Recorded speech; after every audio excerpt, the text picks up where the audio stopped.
Welcome to the Insight IAS UPSC preparation current affairs. तो इसमें हम बात करने वाले हैं करंट अफेयर्स के बारे में। तो आज की 19 मई की आपकी करंट अफेयर्स हैं सारी। तो कॉपीराइट चैलेंज सबसे पहला आपका जीएस पेपर 2 के लिए। कॉपीराइट चैलेंज क्या है? Age of generative AI. तो देखो, एक लीगल स्टॉर्म है आपका, जो आप कॉपीराइट इन्फ्रिजमेंट आज के टाइम पे जो चल रहा है जनरेटिव एआई मॉडल्स के थ्रू। कोई भी बना लेता है और किसी का कंटेंट होता है कॉपी कर ले जाता है, और जनरली आप उसको यूज़ भी कर रहे हो। यूट्यूब तो पकड़ लेता है, लेकिन बाकी सारे प्लेटफॉर्म्स हैं, काफ़ी सारे इश्यूज़ हैं उसमें। तो जो ग्लोबल डिबेट चल रही है, कैसे कॉपीराइट लॉ को अडेप्ट करेगा आर्टिफिशियल इंटेलिजेंस, वो कैसे, मतलब किसी का कॉपीराइट कंटेंट ऑलरेडी बना हुआ है और उसी के बेसिस पर आर्टिफिशियल इंटेलिजेंस ने इमेजेस जनरेट करके दे दी, तो सही नहीं है। तो ये चीज़ यहाँ पे बोली जा रही है। अब जो चैलेंजेस क्या है इसमें, देखो, कॉपीराइट क्या है? लीगल राइट आता है आपका, जो ग्रांट किया जाता है आपको और प्रोटेक्ट करने के लिए ओरिजिनल लिटरेसी, आर्टिस्टिक, म्यूजिक और ड्रामा वर्क्स को। और जो टाइप ऑफ वर्क प्रोटेक्टेड क्या है? लिटरली है आपका, आर्टिस्टिक है, म्यूजिकल है, ड्रामेटिक है और सिनेमेटोग्राफी है। अब की फीचर्स क्या हैं? Protection of expression not the ideas. ये सेफगार्ड करता है ओरिजिनल एक्सप्रेशंस को, जो आपकी फॉर्म स्ट्रक्चर्स हैं आपके आइडियाज़ की, वो चीज़ें। ऐसा नहीं है कि किसी ने अगर यूपीएससी कंटेंट मारे दूसरा बना ही नहीं सकता, लेकिन सेम नहीं बना सकता, कॉपीराइट के अंदर आता है। एक्सक्लूसिव इकोनॉमिक और मॉरल राइट्स। ऑथर को राइट होता है प्रोड्यूस करने का, डिस्ट्रीब्यूट करने का, मोनेटाइज करने का अपने वर्क को, with the moral rights. Duration of protections generally 60 साल के लिए होता है आफ्टर द ऑथर्स डेथ, और इंश्योर करता है long term economic benefit for their heirs. Exception क्या है? Fair use and education. कुछ यूजर्स बेसिकली प्राइवेट स्टडी और रिसर्च एग्जेम्प्ट होती है, लेकिन इंडिया की एग्जेम्पशंस डिफाइन की गई है आपकी, नैरो है compare to the US fair use doctrine के हिसाब से। अब सिग्निफिकेंस क्या है कॉपीराइट की एआई एरा में? इंसेंटिवाइज इनोवेशंस, रिटर्न्स जो आपके ह्यूमन क्रिएटर्स हैं उनको देना, जो कंटेंट है आपका यूज़ किया जाता है एआई ट्रेनिंग्स में। मेंटेन करना ओरिजिनलिटी, जो प्रिवेंट करना एआई को कि आप मिमिक स्टाइल और एक्सप्रेशंस को एग्जैक्टली कॉपी ना करें। रेगुलेट करना कंटेंट की ओनरशिप को, बाउंड्रीज लेके आना मशीन्स और क्रिएटिव अथॉरिटीज़ के बीच में किस हिसाब से इसको प्रोटेक्ट किया जा सकता है। प्रोटेक्ट करना क्रिएट इकोनॉमी को, जो एसेंशियल्स आपके पब्लिशर्स, मीडिया और आर्टिस्टिक्स के लिए। की इश्यूज़ क्या हैं? अनऑथराइज ट्रेनिंग्स है प्रोटेक्टिव वर्क पे, जो जनरेटिव एआई प्लेटफॉर्म्स है ट्रेन करते हैं कॉपीराइट मटेरियल को, बुक्स में इमेजेस विदाउट परमिशंस, तो ये चीज़ें यहाँ देखी जाती हैं। एम्बिग्युइटी है फेयर वीज़ में, जो यूएस है यूज़ करता है एक फ्लेक्सिबिलिटी फोर फैक्टर इस टेस्ट यूज़ के लिए, जो इंडिया है परमिट करता है खाली स्पेसिफिक एग्जेप्शंस, तो ये लिमिट करता है adaptability according to AI. Lack of human authorship क्या है? एआई जनरेटेड कंटेंट है without the substantial human input, copyrightable नहीं माना जाता। कोर्ट मैंडेट करता है खाली ह्यूमन ऑथर्स को। Non expressive versus expressive use, AI basically lawful learn करता है फैक्चुअल नॉन एक्सप्रेसिव डेटा से, रेप्लिकेट नहीं करता आर्टिस्टिक एक्सप्रेशंस को, पोएम वॉयलेट नहीं करता कॉपीराइट्स वगैरह को। इनइक्वालिटी है आपकी अमंग द एआई डेवलपर्स, जो लार्जर कंपनीज होती है जिसका वर्स्ट डेटा होता है वो एज लेती हैं चीज़ों पे, और जो स्मॉलर प्लेयर्स होते हैं डिसएडवांटेज होते हैं आपके ऑप्ट आउट से, कॉस्टली लाइसेंस रिक्वायरमेंट्स एक्सेट्रा से। वे फॉरवर्ड क्या है? अपडेट करो भाई लीगल फ्रेमवर्क को। इंडिया कॉपीराइट एड्रेस करता है एआई स्पेसिफिक कंसर्न्स को, डेटा माइनिंग कंसेंट्स वगैरह, वो सारी चीज़ें देखो। डिफाइन करो एआई जनरेटेड वर्क ओनरशिप्स हो, आप लिमिटेड प्रोटेक्शंस दो। ह्यूमन्स को सिग्निफिकेंटली कंट्रीब्यूट करो एआई क्रिएटेड आउटपुट्स में, वो सारी चीज़ें देखी जाती हैं। ग्लोबल स्टैंडर्डाइजेशन करो। इंडिया अडोप्ट करता है ईयू का बैलेंस अप्रोच, जो अलाउ करता है रिसर्च, डेटा माइनिंग एक्सेट्रा, लेकिन वो स्टैंडर्ड अप्रोच आप लेके आओ। इंश्योर करो ट्रांसपेरेंसी हो यहाँ पे, एआई ट्रेनिंग डेटा सेट्स हैं सोर्सेज प्रोटेक्ट करे ऑथर्स के राइट्स को, और एनक्रोज करो आप लाइसेंसिंग इकोसिस्टम्स को, मतलब लाइसेंस वगैरह दो, उसी के हिसाब से काम करो सारे। कंक्लूजन क्या है? देखो, जो भी सीधी सी बात है, एआई का कंटेंट आ रहा है ना आपका, कॉपीराइट को इन्फ्रिज ना करे, कॉपीराइट प्रोटेक्ट करे, वो सारी चीज़ें यहाँ पे देखी जाती है, और वही चीज़ें टेक्निकली उसको करनी चाहिए जिस हिसाब से आप यहाँ देख रहे हो, और इसी चीज़ को आप बोलते हो कि कॉपीराइट प्रोटेक्शन से यहाँ पे हो रही है।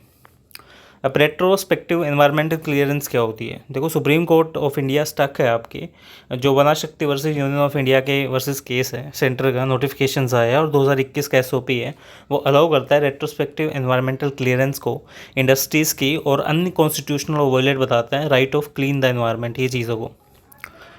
रेट्रोस्पेक्टिव एनवायरमेंट क्लियरेंस क्या है? देखो, एक्सपेक्टो और आपकी जो ग्रीन क्लियरेंस है वो अलाउ करता है इंडस्ट्रीज़ को स्टार्ट करो project without the prior environment clearance, और अप्रूवल बाद में ले लो।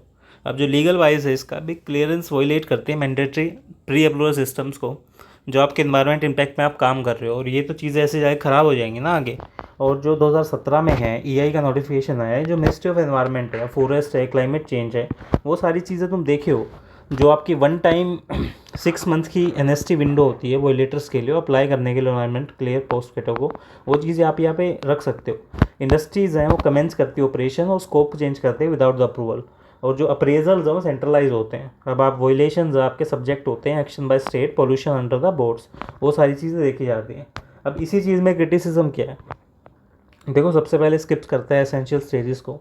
पब्लिक हियरिंग होगी, एक्सपर्ट अप्रेजल्स होगी, साइट इंस्पेक्शन होगी, सारी चीज़ें तो होती ही नहीं यहाँ पे। वीक करता है एनवायरनमेंट गवर्नेंस को, एनकरेज करता है वॉयलेटर्स को कि आप रेगुलाइज करो इलीगल एक्टिविटीज़ को, वॉयलेट करता है एनवायरमेंटल प्रिंसिपल्स को जो आपके कॉन्ट्रावेन कर रहे हैं प्रिकॉशनरी और पोल्यूटर्स पे के हिसाब से, जो यहाँ पे दिक्कत करते हैं। लीड करता है इरिपेबल डैमेजेस को, जो आपके पोल्यूशन दिल्ली में अनचेक इंडस्ट्रियल एक्टिविटीज़ की वजह से हो रही हैं, वो सारी चीज़ें यहाँ पे आती हैं। सुप्रीम कोर्ट की जजमेंट हाईलाइट करती है इन चीज़ों को। आपका अनकॉन्स्टिट्यूशनल है पहली बात तो, जो राइट टू इक्वालिटी है, राइट टू लाइफ, वो सारी चीज़ें आती नहीं। इलीगल है वन टाइम मेजर की तरह, जो वन टाइम रिलैक्सेशंस हैं वो ओवरराइड नहीं करता पब्लिक के राइट को और हेल्दी इन्वायरमेंट को। कॉमन कोज है और एल्बेमिक फार्मा वगैरह सारी चीज़ें यहाँ पे वायलेशंस है। मैंडेट करता है कंप्लाइंसेस को, जो सेंटर है आपको इशू करता है कोई भी रेट्रोस्पेक्टिव क्लियरेंस, जो आपका मैकेनिज्म है फ्यूचर में इस हिसाब से काम करता है। एक्सपोज करता है गवर्नमेंट की स्ट्रेटजी को, जो आपका एसओपी है डिस्गाइज अटेम्प्ट की तरह काम करता है पोस्ट फैक्टर अप्रूवल्स में। सिग्निफिकेंस क्या है सुप्रीम कोर्ट वर्डिक्ट्स की, अपहोल्ड करो आप एनवायरमेंट रूल ऑफ लॉ को, री एनफोर्स करता है mandatory nature of prior environmental clearance, protect करता है right to clean the environment, discourage करता है रेगुलेटरी इवेजन्स को, एक स्ट्रॉन्ग मैसेज दिया जाता है रेगुलराइज करने के लिए, बूस्ट करता है जुडिशियल ओवरसाइट्स को और एग्जीक्यूटिव एक्शंस को, जो आपके कॉन्स्टिट्यूशन लिमिट में काम करते हैं एग्जीक्यूटिव डिस्क्रिशंस में, इंश्योर करता है एनवायरमेंटल जस्टिस को, जो सेफगार्ड करता है राइट ऑफ अफेक्टेड कम्युनिटीज़ और इकोनॉमिक सिस्टम जो आपके यहाँ पे काम करते हैं। यही जजमेंट आपकी अफर्म करती है इन चीज़ों के हिसाब से, और यही देखा जाता है कि किस हिसाब से चीज़ें ठीक हो रही हैं गलत हो रही हैं। अब नेक्स्ट आता है आपका mix green manure. The national seed corporation ने इंट्रोड्यूस किया है 2 मिक्स मैन्योर किट प्रमोट करने के लिए eco friendly soil enrichment processes, और जो एनहेंस करता है सस्टेनेबिलिटी को। मिक्स ग्रीन मैन्योर होता क्या है, जिसमें आपकी कल्टीवेट करते हैं मल्टीपल प्लांट्स स्पीसीज एक साथ, जो प्लग बैक करती है सोयल में और एनहेंस करती है फर्टिलिटी और स्ट्रक्चर को। जो सिंगल स्पीसीज है ग्रीन मैन्योर्स हैं वो कॉम्प्लीमेंट्री आपके बेनिफिट करते हैं सिनर्जेटिक क्रॉप इंट्रैक्शन से।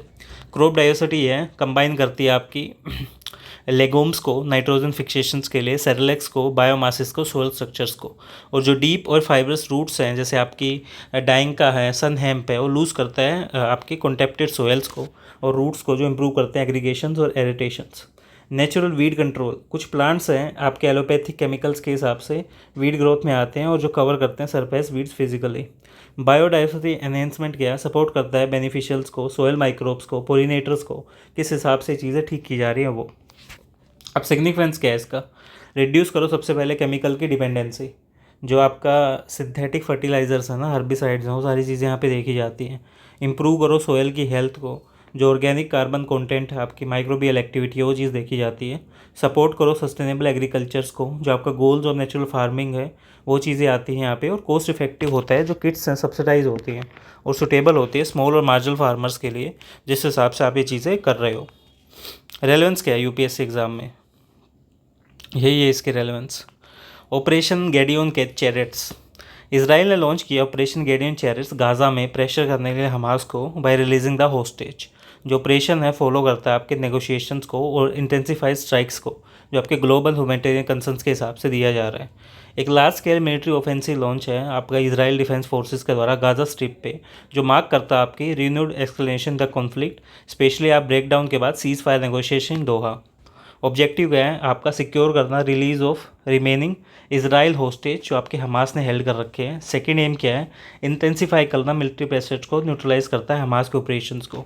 नॉर्थन गाज़ा, गजिया, ये सारी चीज़ें यहाँ पे इंक्लूड हैं।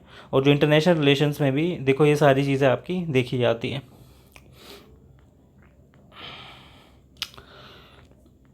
अभी के लिए इतना ही देखते हैं फिलहाल, दूसरे पार्ट में करेंगे ये आगे साउथ वेस्ट काजास वगैरह की दी हुई किस हिसाब से काम करती है। मिलते हैं नेक्स्ट पार्ट में।